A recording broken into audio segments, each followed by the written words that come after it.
Good morning students, welcome in online class 10 class. आज हम chapter 3 अंग्रेजी साम्राज्य का प्रतिकार एवं संघर्ष में किसान आंदोलन और राजनीतिक आंदोलन का अध्ययन करेंगे। इसके पहले वाली क्लास में मैंने आपको जनजातीय आंदोलन और राजनीतिक संगठनों का संघर्ष में योगदान ये पढ़ा था, और आज हम पढ़ेंगे किसान आंदोलन कि कृषि व्यवस्था को अंग्रेजों द्वारा बनाई गई नवीन प्रशासनिक व्यवस्था व कृषि नीतियों धीरे धीरे टूटती जा रही थी। अंग्रेजों की इस नई व्यवस्था ने नए प्रकार के भूमिपति उत्पन्न कर दिए और ग्रामीण में एक नए समाज को और बदलाव लाने लगे। उनका मकसद ये था कि हम जमीन को भी अपने कब्जे में ले लें, ताकि जो भी उससे हमें अधिक से अधिक आमदनी का मुनाफा हो या अधिक से अधिक आमदनी हम लोगों को मिले। अंग्रेजों द्वारा बनाए गए इस नए भूमिपति वर्ग के परजीवी बिचौलिए लोभी और भ्रष्ट साहूकार ने मिलकर किसानों को अधिकाधिक गरीब बना दिया। 19वीं शताब्दी तक किसान इस स्थिति में आ गए कि वो अंग्रेजी शासन और स्थानीय शोषणकारियों पूंजीपतियों से निपटकर सामंतशाही बंधनों को तोड़ना, अपना डील करना चाहते थे। कि किसान इस स्थिति में इतना परेशान हो गए थे कि अब वो इन सभी से मुक्त होना चाहते थे। तो किसान आंदोलन के प्रमुख कारण थे कि अंग्रेजी सरकार और प्रशासनिक की जो भूकर की जो नीतियां थी वो उनसे बर्दाश्त नहीं हो रही थी। बार बार लंबे समय के लिए अकाल पड़ रहा था। उस समय एक तो अकाल पड़ रहा था, ऊपर से अंग्रेजों के द्वारा अधिक से अधिक कर लगाने की उसकी तो उससे वो और बेहाल होते जा रहे थे। किसानों से जमींदारी सामंतों द्वारा अत्यधिक कर वसूलना, व्यापारियों साहूकारों द्वारा चंगुल में फंसाकर झूठे दस्तावेज तैयार करवाना, ताकि उनसे उनकी जमीन को अपने नाम करवाना। अब यहाँ पे प्रमुख किसान आंदोलन थे। प्रमुख किसान आंदोलन है कि बंगाल में नील उगाने वाले किसानों का विद्रोह, कि जो बंगाल में जो नील उगाने वाले किसान थे उन्होंने भी विद्रोह स्टार्ट किया। ये विद्रोह अंग्रेज भूपतियों के विरुद्ध किया गया था। इस विद्रोह में किसानों के साथ में जमींदार, साहूकार, धनी किसान और सभी ग्रामीण वर्ग ने हिस्सा लिया। 19वीं शताब्दी में कुछ कंपनियों के अवकाश प्राप्त यूरोपीय अधिकारियों ने बंगाल और बिहार के जमींदारों से भूमि प्राप्त कर नील की खेती करना आरंभ कर दिया। उन्होंने किसान से ऐसी शर्तों पर नील की खेती करने को बाध्य किया जो किसान के लिए लाभकारी नहीं थी। कि इन्होंने किसानों को इस तरह से बाध्य किया कि वो उस नील की खेती करे, लेकिन किसान का जो फसल कर रहे थे उनको किसी प्रकार से उनको लाभ नहीं हो रहा था। और 1860 में बारासात विभाग तथा पावना और नदियां जिलों के समस्त किसानों ने हड़ताल कर दी और नील बोने से मना कर दिया।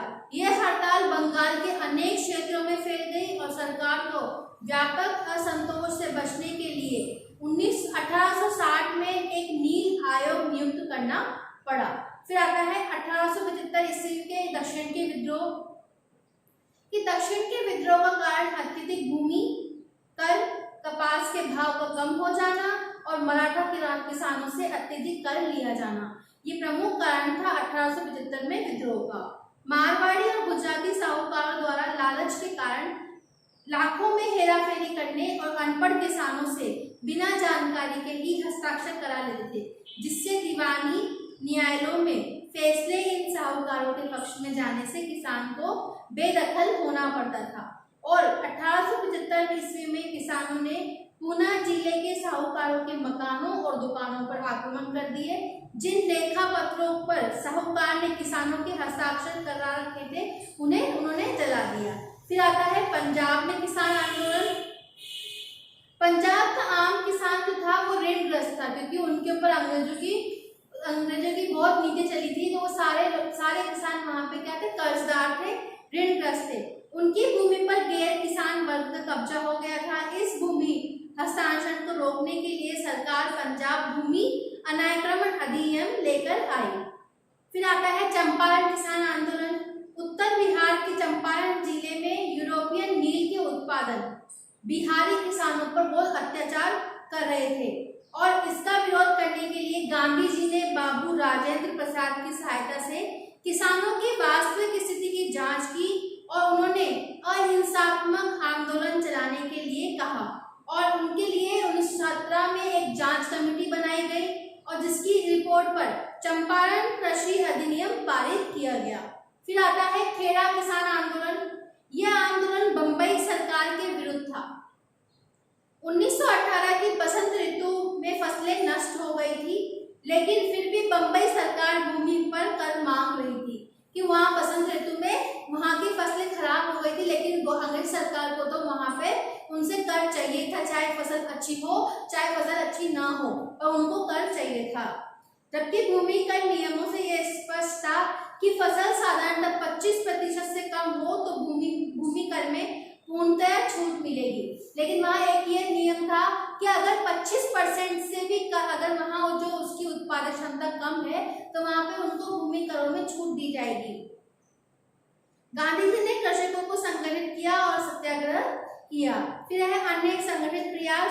अखिल भारतीय स्तर पर किसान आंदोलन चलाने के लिए 11 अप्रैल 1936 को लखनऊ में अखिल भारतीय किसान सभा का गठन किया गया और किसान सभा में आंध्र प्रदेश में जमींदारों के खिलाफ भूमि व्यवस्था विरोधी आंदोलन किया और बिहार में बकास्वम ज्योति हुए भूमि के विरोध आंदोलन किया।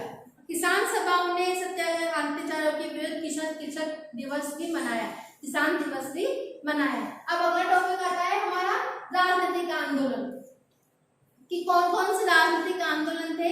कि 1857 की स्वतंत्रता संघर्ष की असफलता के बाद स्वतंत्रता संघर्ष का नेतृत्व भारत के सभी भागों में भारत के आधुनिक शिक्षा प्राप्त करने वाले भूपतियों और संपन्न वर्ग के हाथों में आ गया।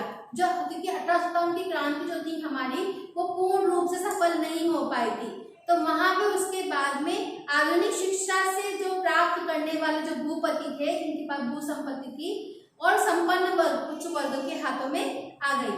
ये वर्ग अपनी मांगों के लिए संसद को स्मरण पत्र, प्रार्थना पत्र देते थे। साथ ही देश के पढ़े लिखे लोगों को संगठित करने, अंग्रेजों द्वारा वर्तमान काल में कर रहे शोषण की जानकारी देकर जागृत कर रहे थे, उनको जागरूकता फैला रहे थे। इस काल के प्रारंभ में नेतृत्व करने वाले लोगों को इंग्लैंड के उदारवादी लोगों पर विश्वास था। ये लोग इंग्लैंड के उदारवादियों को भारत की वास्तु स्थिति, भारतीयों की आकांक्षाओं तब भारत में संवैधानिक और प्रशासनिक सुधारों के लिए तैयार करना चाहते थे। साथ ही अंग्रेजों द्वारा किए जाने वाले शोषण और अत्याचारों की जानकारी अधिकाधिक लोगों को देकर आंदोलन का विस्तार करना और देश के सभी क्षेत्रों, वर्गों और धर्मों को मानने वाले लोगों को संगठित करना चाहते थे। फिर 1858 ईस्वी के बाद राजनीतिक चेतना का प्रसार हुआ। भारतीयों को धीरे धीरे राजनीतिक आकांक्षाएं बढ़ने लगी और सिविल सर्विस से स्थान भी नहीं नियंत्रण करने की आकांक्षा भी जाने लगी। अब भारत में जनता के द्वारा चुनी हुई और उसके प्रति उत्तरदायी सरकार की मांग की जाने लगी कि अब लोगों के मन में ये बात आने लगी कि हम जो सरकार गठन करेंगे उसमें जनता खुद उनको चुनेगी। और 1868 में बंगाल के प्रमुख अखबार हिंदी पैट्रियट के संपादक कृष्णोदास पाल ने ऐसी मांग की। उन्होंने भारत के लिए स्वराज्य शीर्षक से लिखे लेख में भारतीय द्वारा संवैधानिक सरकार की प्रारंभ की बात की थी। फिर आता है इंडियन एसोसिएशन की इस संस्था की स्थापना के अगले वर्ष 1876 ईस्वी में सुरेंद्रनाथ बनर्जी के नेतृत्व में कलकत्ता के आल्बर्ट काल में लगभग 800 प्रमुख लोगों ने भाग लिया, जिसमें यह तय किया गया था कि संगठन समान राजनीतिक विचार करने वाले लोगों को एक मंच पर लाएगा और सामान्य जनता को भी संगठित करेगा। इसका उद्देश्य था कि सभी को एक साथ लाएगा और सभी को हम जनता के सामने उसको पहुंचाएंगे। फिर आता है इंडियन नेशनल कांग्रेस कि 1858 ईस्वी के बाद भारत में चल रहे राजनीतिक विकास का ही परिणाम इंडियन नेशनल कांग्रेस था, जिसकी स्थापना एक अंग्रेज भारतीय सिविल सेना के सेवानिवृत्त अधिकारी एलन ऑक्टेवियन ह्यूम ने की थी। इसकी स्थापना के पीछे ब्रिटिश सरकार की सोच थी कि ऐसा संगठन बनाया जाए जिसमें भारतीयों के मन में क्या है इसकी जानकारी ब्रिटिश सरकार को मिलती रहेगी। हमें एक ऐसा संगठन बनाना है या ऐसे लोगों को गुप्तचर के रूप में उनके बीच में भेजना है ताकि हमें उनके मन में कि वो कौन सी गतिविधि कर रहे हैं उसके बारे में हम लोगों को जान जानकारी मिलती रहे, नेताओं के मन की भड़ास निकल जाए और उन्हें अंग्रेजी शासन को हटाने के सशक्त प्रयास करने के लिए भी रोका जाए। 28 दिसंबर 1885 ईस्वी को व्योमेश चंद्र बनर्जी की अध्यक्षता में बंबई के गोकुलदास तेजपाल संस्कृत कॉलेज में प्रथम अधिवेशन प्रारंभ हुआ और उसमें 72 प्रतिनिधियों ने भाग लिया। अधिवेशन में कांग्रेस के 4 उद्देश्य थे। पहला था कि राष्ट्र की उन्नति के लिए प्रयत्न में लगे लोगों को आपस में परिचित होने का अवसर दिया जाए। तो जो राष्ट्र के उसमें उद्देश्य में कि उन्नति के उद्देश्य में जो भाग ले रहे हैं उन सभी को एक दूसरे से जानकारी या एक दूसरे को जानकार होना जरूरी है। आने वाले वर्षों के कार्यक्रम पर विचार करना भी जरूरी है और ब्रिटिश साम्राज्य के प्रति पूरी निष्ठा और भक्ति रखते हुए इंग्लैंड की संसद द्वारा दिए गए सिद्धांतों के विरुद्ध किए जाने वाले भारतीय सरकार के भी कार्यों का भी हमें विरोध करना है। अप्रत्यक्ष रूप से ये संगठन भारतीय संसद का रूप ग्रहण करेगा और इस बात का उचित जवाब देगा कि अंग्रेजी की ये सोचे कि भारत के चुने हुए प्रतिनिधि शासन व्यवस्था करने की योग्यता नहीं रखते और कांग्रेस के कार्य को 2 चरणों में बांटा गया, प्रथम चरण और द्वितीय चरण। प्रथम चरण था 1885 से 90 के उदारवादी राजनीति और राजनीतिक भिक्षावृत्ति का युग कहा गया। द्वितीय चरण 1905 से 1919 का काल, जिसे आतंकवादियों अथवा अधिवादी का राजनीति का काल भी कहा गया। अब हम पढ़ेंगे प्रथम चरण। प्रथम चरण जो था उसमें था कि कांग्रेस के प्रथम चरण के उदारवादी नेता थे दादा भाई नारोजे, फिरोज शाह मेहता, दीनशाह वाचा, व्योमेश चंद्र बनर्जी, सुरेंद्र नाथ बनर्जी कांग्रेस की राजनीति पर छाए हुए थे। उस समय कांग्रेस की सत्ता थी, जो कांग्रेस की पार्टी का आगमन हो गया था तो उसमें ये अधिकारी उसमें शामिल थे। ये लोग उदारवादी और परिमिति राजनीति में विश्वास करते थे। ये लोग अपनी राजनीतिक व्यवस्था व्याख्या उदारवाद और संयम के रूप में समन्वय करते थे।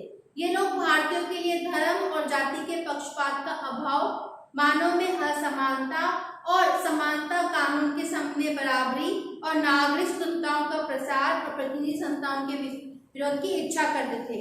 जिसमें इनमें मध्यम वर्गीय और समृद्धशील व्यक्ति बुद्धिजीवी, जिसमें वकील, इंजीनियर, पत्रकार और सहायक व्यक्ति भी शामिल थे, जिनको अधिकार दिया गया था।